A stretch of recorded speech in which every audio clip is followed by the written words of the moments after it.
Après 148 jours d'audience, les magistrats de la Cour d'assises spéciale de Paris se sont retirés pour délibérer.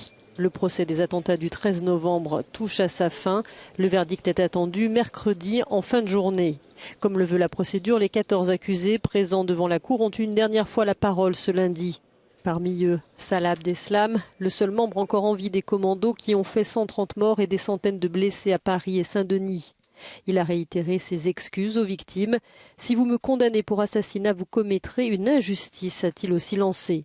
La plupart de ses co-accusés ont également exprimé leurs regrets aux familles des victimes. Ces dernières reconnaissent de la sincérité dans ses paroles. Pour moi, il y a vraiment beaucoup de sincérité dans leurs propos et c'est une évidence que de dire que les témoignages des parties civiles qui ont été portés à la barre ont réellement eu un impact, ont vraiment porté.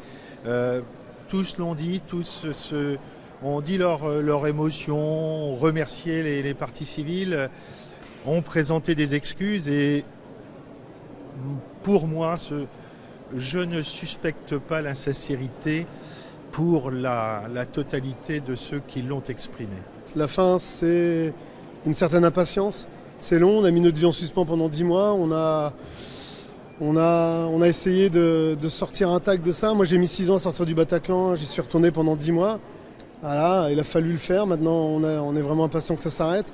Après, la justice va faire son travail, j'espère réellement, et comme ça a été dit, que ces hommes seront jugés à la hauteur de ce qu'ils ont fait, et pas à la hauteur de l'événement lui-même, parce qu'effectivement, les assassins ne sont pas dans le box. La perpétuité incompressible a été requise à l'encontre de Salah Abdeslam. C'est la sanction la plus lourde permise par le droit français. 4 de ses co-accusés risquent aussi la perpétuité.